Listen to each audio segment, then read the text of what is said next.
শপথ নিলেন বাংলাদেশের ২৩তম রাষ্ট্রপতি মির্জা ফখরুল ইসলাম আলমগীর।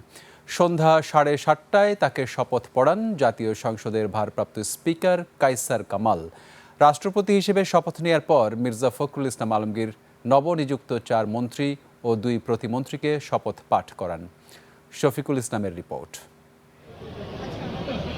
বঙ্গভবনে দেশের ২৩তম রাষ্ট্রপতি মির্জা ফখরুল ইসলাম আলমগীরের শপথ গ্রহণ অনুষ্ঠান। যোগদান প্রধানমন্ত্রী তারেক রহমান, সংসদের বিরোধী দলীয় নেতা ও বাংলাদেশ জামায়াত ইসলামের আমির ডাক্তার শফিকুর রহমান, মন্ত্রিপরিষদের সদস্য সহ বিশিষ্টজনেরা।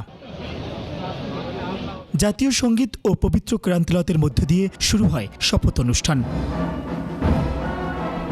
এরপর মির্জা ফখরুল ইসলাম আলমগীরকে শপথ পাঠ করান জাতীয় সংসদের ভারপ্রাপ্ত স্পিকার কায়সার কামাল। মির্জা ফখরুল ইসলাম আলমগীর সশ্রদ্ধ চিত্তে শপথ বা দৃঢ়ভাবে ঘোষণা করিতেছি যে আমি আইন অনুযায়ী বাংলাদেশের রাষ্ট্রপতি পদের কর্তব্য বিশ্বস্ততার সহিত পালন করিব।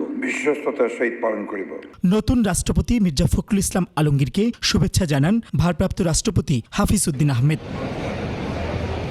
পরে রাষ্ট্রপতি নবনিযুক্ত ৪ মন্ত্রী, বিএনপির স্থায়ী কমিটির সদস্য ডক্টর আব্দুল মঈন খান, ব্যারিস্টার আন্দালিব রহমান পার্থ, সাচিং পুরো এবং এম রশিদুজ্জামান মিল্লাত ও নতুন ২ প্রতিমন্ত্রী প্রধানমন্ত্রীর পররাষ্ট্র বিষয়ক উপদেষ্টা হুমায়ুন কবির ও মোহাম্মদ শামীম কায়সার লিংকন এমপিকে শপথ পাঠ করান।